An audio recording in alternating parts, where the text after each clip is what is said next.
40 hip size के pant की cutting करेंगे, वो भी बहुत आसान तरीके से। इसमें हम जानेंगे कि साइज़ अगर बढ़ता है तो हमें कितना बैक आसन बढ़ाना है, कितना हमें थाई पे बढ़ाना है, क्योंकि एक कमेंट आया था, हमें कई बार थाई पे लूज़ हो जाता है, कई बार हमारा टाइट हो जाता है, उसका क्या कारण है। पैंट की कटिंग स्टिचिंग की वीडियो मैंने बहुत सारी डाली हैं, हर वीडियो में मैं मेथड शेयर करती हूँ। जैसे ये 40 हिप साइज़ का है, लेकिन इसमें मैं ऐसा मेथड शेयर करूँगी कि आप किसी भी साइज़ की पैंट बना सकते हैं।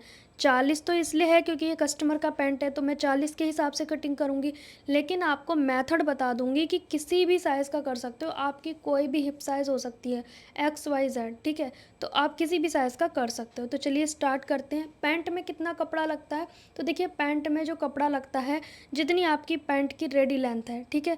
उसमें आपको 5 इंच एक्स्ट्रा जोड़ना है। जैसे कि 35 इंच है तो 5 जोड़ लो, 40 हो गया। जस्ट 40 का डबल कर दो। 39 इंच का 1 मीटर होता है, और 80 इंच को मीटर में कन्वर्ट करने के लिए हमें मिलेगा 2.25 मीटर। इस तरह से आप अपने कपड़े की लंबाई का पता कर सकते हैं कि हमारी पैंट में कितना कपड़ा लगेगा। अब यहाँ पर कुछ लोग पूछते हैं प्लाजो में कितना लगेगा। तो कपड़ा पैंट हो प्लाजो हो सेम लगता है, बस अम्ब्रेला सर्कुलर में अलग लगता है। अम्ब्रेला और सर्कुलर एक ही बात है, ठीक है? तो चलिए स्टार्ट करते हैं पैंट की कटिंग। बाकी डिटेल वीडियो भी मैंने डाला हुआ है, किसके साइज़ में कितना कपड़ा लगेगा, वो वीडियो भी आप देख सकते हैं। और अच्छे से आयरन कर लेना है। मैंने इस पे आयरन किया, फिर से ये ऐसा हो गया। एक बार मैं फिर से इस पे आयरन कर लेती हूँ ताकि समझाने में थोड़ा ईजी हो जाए।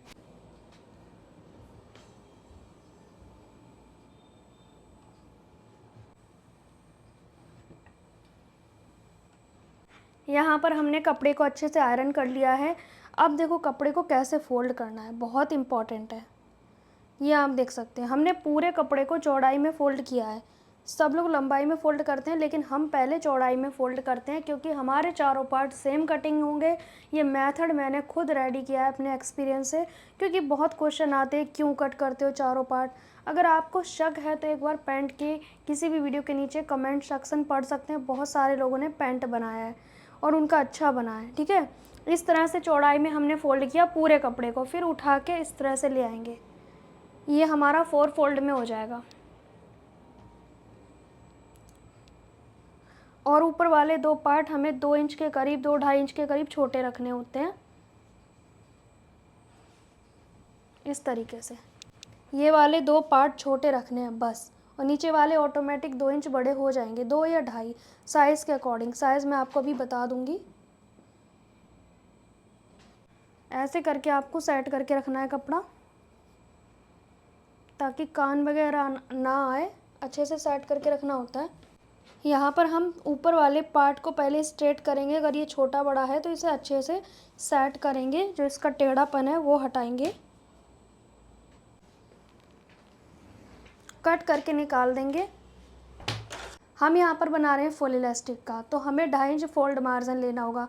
कुछ लोग कमेंट करते हैं क्या इसे हम 2 इंच ले सकते हैं? बिल्कुल ले सकते हो। अगर ये फोल्ड मार्जिन नहीं बचा है तो आप अलग से भी पट्टी लगा सकते हो, क्योंकि कुछ लोग कम कपड़े में पैंट बनाते हैं 1.5 मीटर में, तो वहाँ नीचे भी कम पड़ता है, ऊपर भी कम पड़ता है। तो ये 5 इंच कपड़ा हम अलग से भी जोड़ सकते हैं, ताकि हमारा कम कपड़े में पैंट बन जाए। लेकिन उसमें रेडी लेंथ तो निकल आनी चाहिए कम से कम। रेडी लेंथ में भी आप बढ़ा सकते हो, जॉइंट लगा के कोई डिज़ाइन डाल के।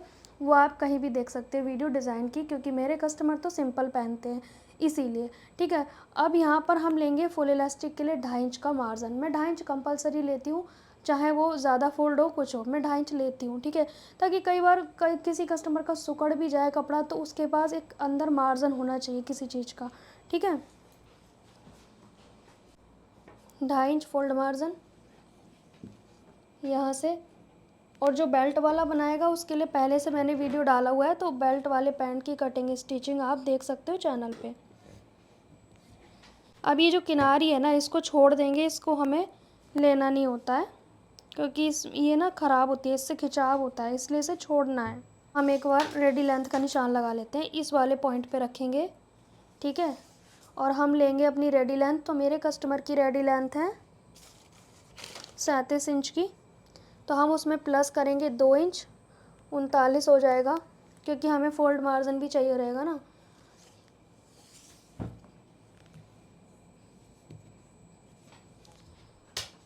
स्ट्रेट मार्क कर देंगे।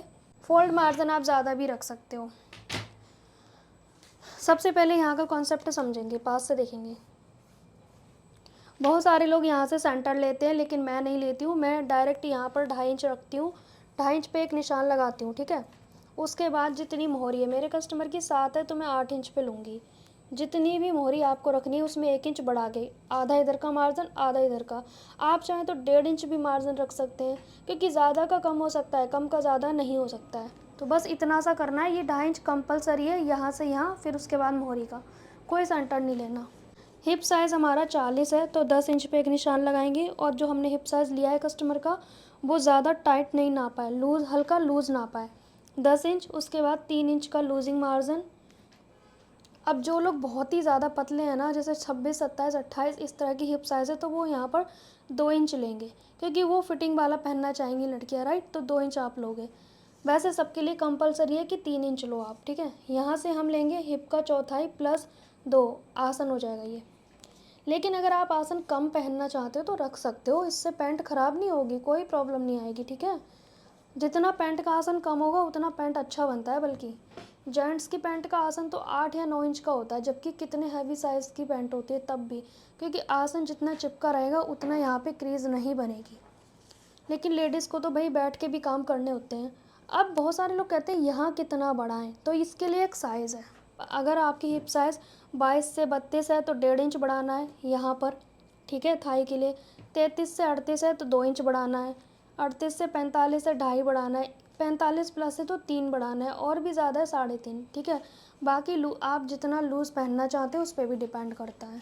हमारी हिप साइज़ इसमें आ रही है तो हम 2.5 इंच बढ़ाएंगे यहाँ पे, ठीक है।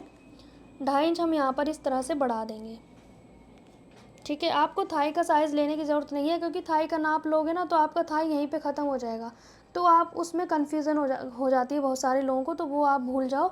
यहाँ पर आपको 2.5 लेना है। अब जब यहाँ 2.5 लिया है तो यहाँ भी 2.5 कर दो, जिससे कि आपको गोलाई करने में ईजी हो जाए। इसको ऐसे मिला दो, ठीक है। ये हमारी गोलाई हो जाएगी। आप इसमें म्यानी लगाना चाहें तो लगा सकते हैं, बाकी आपकी मर्ज़ी पे डिपेंड करेगा। अब जैसे हमने यहाँ पे 2.5 बढ़ाया ना, उसके हिसाब से हमें बैक आसन बढ़ाना होता है। जितना यहाँ बढ़ाओगे, 1.5 बढ़ाओगे तो ऊपर 1.5, यहाँ 2.5 बढ़ाया तो मैं यहाँ पे 2.5 बढ़ाऊँगी बैक आसन। इस वाले पार्ट पे जो हमने 2 इंच बड़े रखे हैं ना नीचे के, वो हमारे बैक आसन के लिए हैं। बाकी सबको सेम कटिंग होगा, बैक आसन बड़े कट होंगे। तो ये हमारा बैक आसन। अब इस स्केल को ऐसे रख देंगे और यहाँ पे मिला देंगे, ठीक है। अब यहाँ पे 12 इंच है ना, तो इधर भी 12 इंच पे एक निशान लगा देंगे, ताकि हम स्केल से शेप डाल सकें। अब इस स्केल को ऐसे रख देंगे, ठीक है। अब इसको पलट के इस साइड ले आएंगे। ये हमारा कुछ इस तरह से आ जाएगा। सो गाइस, अब ये प्यारी सी कैंची से हम इस पैंट की कटिंग कर देंगे। और ये पीतल की कैंची है, यहाँ पे जो हैंडल है इसका पीतल का है, और ये डेकचून है। क्योंकि बहुत सारे लोग कहते हैं कि आप कैंची कौन सी यूज़ करते हो।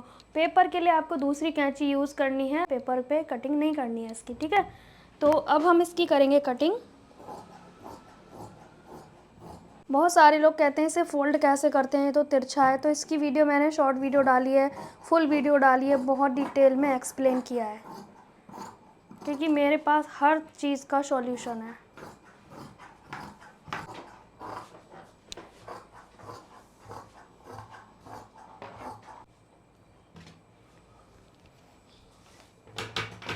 यहाँ पर लगाएंगे कट और यहाँ पर भी लगाएंगे कट।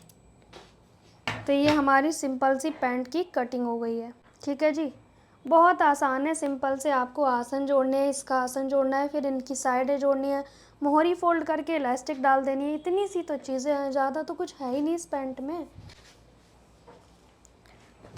पॉकेट की कटिंग करेंगे।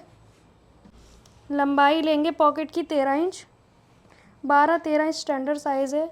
ऊपर की चौड़ाई हम 6.5 लेंगे। पॉकेट के नीचे की चौड़ाई 1 इंच एक्स्ट्रा होनी चाहिए। यहाँ इससे मिला देंगे और खुली वाली साइड ऐसे तिरछा कर देंगे।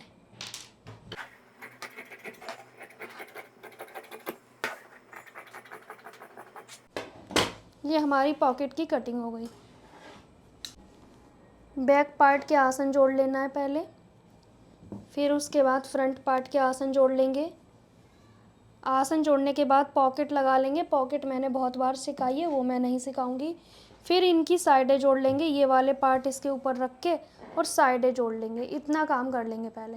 अब हमें इलास्टिक डालनी है। बहुत सारे लोग कहते हैं ये बैक का हमारा तिरछा है तो कैसे फोल्ड होगा, तो उसका सॉल्यूशन ये है कि आपको पहले क्या करना है, ये बैक पार्ट के पास से ही फोल्ड करना स्टार्ट करना है। और ये मार्जिन देखेंगे किस साइड पे है, ये इस साइड पे है तो इधर ही रखेंगे। सबसे पहले हमें क्या करना है, 2.5 इंच पे एक निशान लगा लेना है। ठीक है, एक बार दिखा देती हूँ इस तरह से, क्योंकि हमने 2.5 इंच लिया है ना मार्जिन फोल्ड करने के लिए। ऐसे आपको एक निशान लगाना है पूरे पे। ठीक है, अब हमें करना क्या है कि हमें सबसे पहले सिंगल फोल्ड करना है। इस तरीके से हमें सिंगल फोल्ड करके चलना है। इसी तरीके से हम सिलाई लगाना शुरू करेंगे। बैक आसन है तो थोड़ा सा इस तरह से फिंगर रख के फोल्ड करेंगे।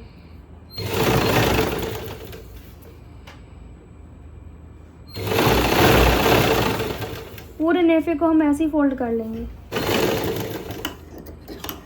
ये हमने सिंगल फोल्ड कर लिया। अब इसी के ऊपर हमने एक बार और फोल्ड करना है, जो ये 2.5 इंच है ना, ये जो निशान है उसके अकॉर्डिंग। फिर हमें ये इलास्टिक बाद में पिरो देना है। तो अब आप फोल्ड करोगे तो बहुत इजी रहेगा, चारों जॉइंट आपके एक दूसरे के सामने आने चाहिए। फिर हम इस इलास्टिक को डाल देंगे जहाँ पे हम थोड़ा सा स्पेस छोड़ेंगे। तो इस तरह से आप नेफे को फोल्ड करोगे। पैंट बनने के बाद कुछ इस तरह से नज़र आएगी और ये रेयॉन फैब्रिक की है। यहाँ पर मैंने जो पैंट आपको सिखाई है इसकी वीडियो स्टिचिंग की बहुत बार शेयर की हुई है। बहुत ही सिंपल सा तरीका है सिलने का, आप हमारी और वीडियो देख सकते हैं और आप देख सकते हैं इसका लुक जो है वो काफ़ी अच्छे से आता है। कंफर्टेबल पैंट बनती है। इस तरह से अगर आप बनाओगे तो कंफर्टेबल पैंट बनेगी, कहीं से कोई खिंचाव नहीं आएगा, ना साइड की सिलाई घूमेगी। और इसके साथ जो कुर्ती बनाई है इसकी कटिंग स्टिचिंग मैंने शेयर कर दी है। अगर आपने नहीं देखी है तो जाकर इस चैनल पे ये वाली वीडियो ज़रूर देखें, जिसमें हमने बोट नेक कुर्ती की प्रॉपर डिटेल में कटिंग सिखाई है। कितना शोल्डर लेना है, कितना आर्मोल लेना है, ताकि कुर्ती में बिल्कुल भी खिंचाव नहीं आए। मिलेंगे नेक्स्ट टाइम, तब तक के लिए बाय बाय।